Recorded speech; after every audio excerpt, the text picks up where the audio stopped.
Professor Mandell has actually been a key and consistent presence here at the Forum, I believe, since its start, and he has been a very active supporter of President Nazarbayev's currency system reform initiatives. So, on behalf of all the scientists participating here at the Astana Forum, and indeed from all of us, welcome, sir.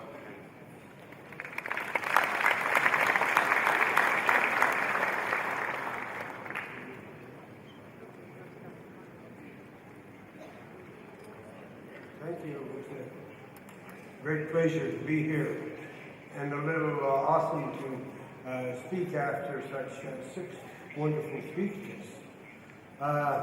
This is last year, I guess, was the 20th anniversary of the founding of the Republic of Kazakhstan, and it's the 10th anniversary of the city of Astana, we're in now, and the 5th anniversary of the Forum.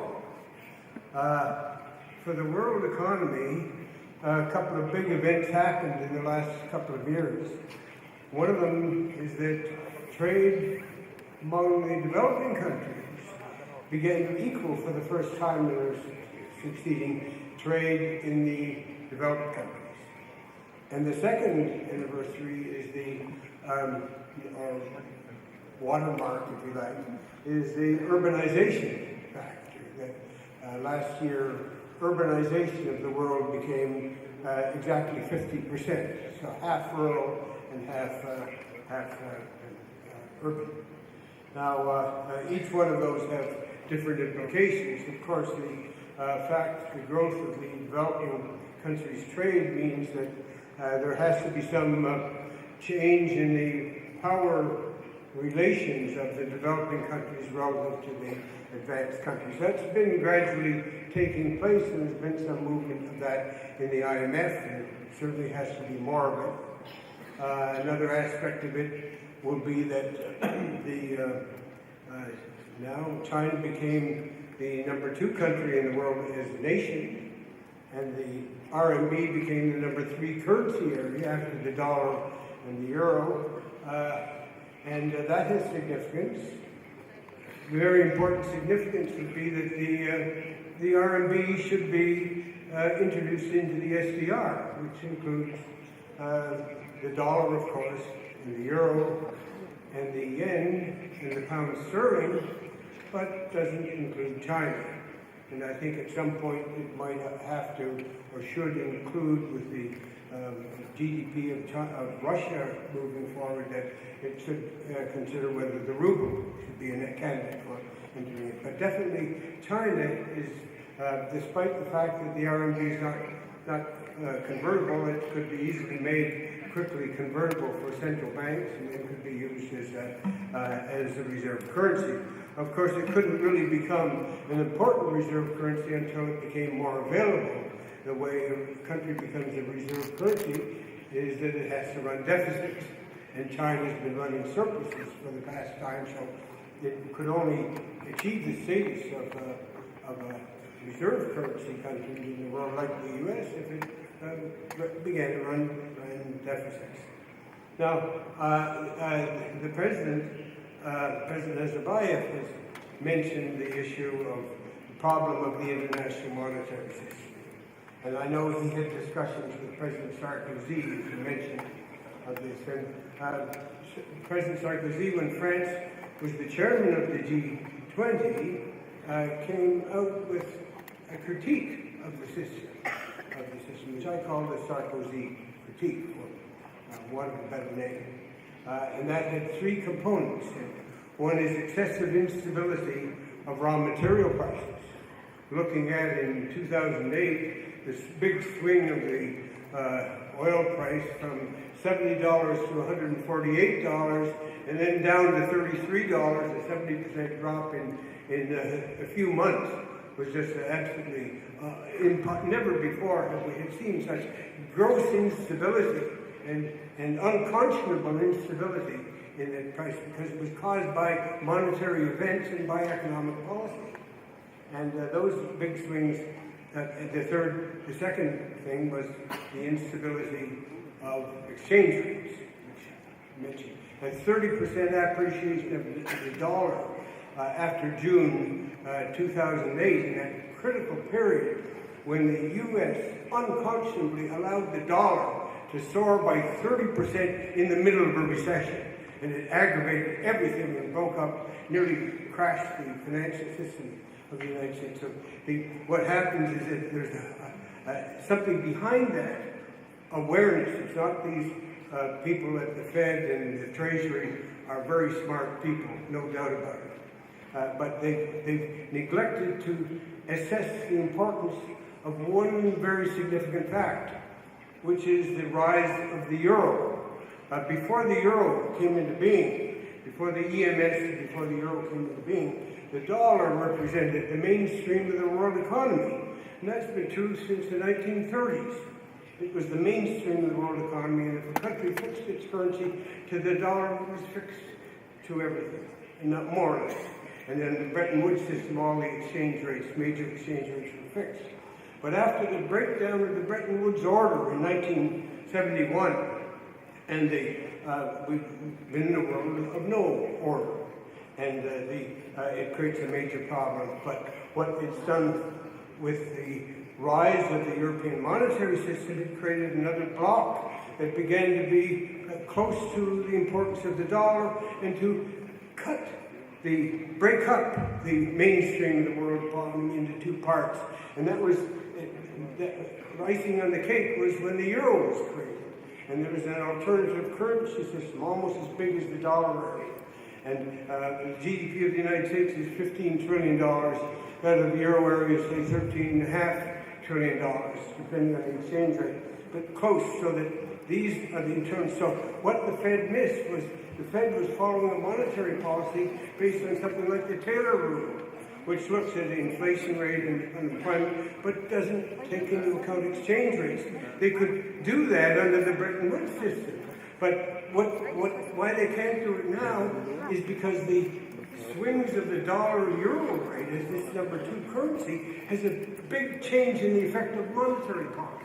How it changes monetary policy is that if you could even see this if you go back to 1979, 80, 81, 3 years of two-digit inflation in the United States, and then Paul Volcker came in tight.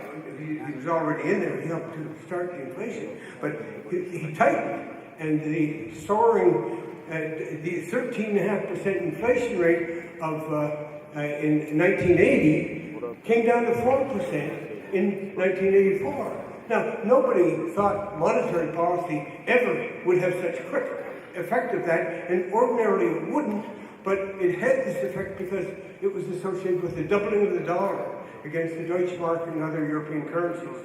And that's what brought the inflation rate down so quickly. And what happened, what crashed the system in 2008 was a soaring dollar of 30% in the middle of the recession that had already got underway. And then you had the breakup of the quasi-destruction of insolvency of Fannie Mae and Freddie Mac that were bailed out, and Lehman Brothers, AIG, General Motors, and General Electric, all on the verge of bankruptcy, quasi-bankruptcy.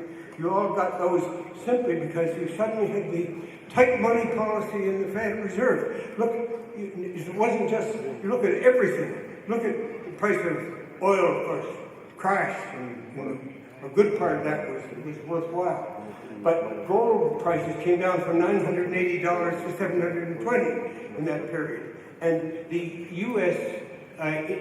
Cost of living index went down from 5.5% to 0 in June 2008, to 0 at the end of the year, and to minus 2% in March, and still minus 2% deflation in June of 2008. So this was just a big blunder of U.S. monetary policy, and it was broken up because they didn't recognize that you have to now take into account, even the United States has to take into account exchange rate changes because of this big brother on the block out there, which is the euro area. Now, if you want to have a world monetary system again, you can't have the two biggest currency areas in the world with big swings like that. So my formula for restoring the system is to have the dollar and the euro to stabilize that, to work toward a stabilization of it. The U.S. can fix put a floor to the euro, and the ECB can put a floor to the dollar. And I would put the central pivot point something like $1.30. We could have 125 and 135 or 120 and 140, something like that, and gradually move toward stabilization and coordination of monetary policies between the Fed, and so that you get a stable block of the system as a whole, and that becomes a good anchor of the system. And then it would be very easy to add to this with an agreement on China to move toward an equilibrium policy in its balance of payments, to add China to it. Then you have, with China, you've got 50% of the world economy by fixing two exchange rates, stabilizing two exchange rates. And you have that as an anchor on which you can build the international monetary system that President Nazarbayev thinks that we should include a global currency. I believe that too. I've believed that for maybe 3 or 4 decades, that there should be a global currency. At the IMF, both the British and American plans called for a world currency, but it couldn't take place because of the 1944 was an election year in the United States. And then they created the SDR, which was equal to 1/35 of an ounce of gold, gold value guarantee on it, and then that was stripped away, so the SDR became practically useless as a global currency. But you could build a great global currency on the basis of the dollar and the euro tied together, and hopefully the Chinese yuan, and also the Japanese yen, and possibly 1 or 2 other currencies like the pound sterling or the Russian ruble, if there was 1 or 2. But you can never have an SDR system that works with a basket of fluctuating currencies. Nobody will use it but if they're stabilized together, then you can build that global currency. So I would conclude then by saying that you've all heard of, I mentioned Paul Volcker, who played a big part in the 1980s as the chairman of the Federal Reserve Board, and now very much discussion of the Volcker rule. I'm not going to say anything for or against the Volcker rule, but what I want to do is to say that there's something else that Paul Volcker should be famous for, and that's what I call the Volcker imperative. And that Volcker imperative agrees with President Bayev and myself that the global economy needs a global currency. Thank you.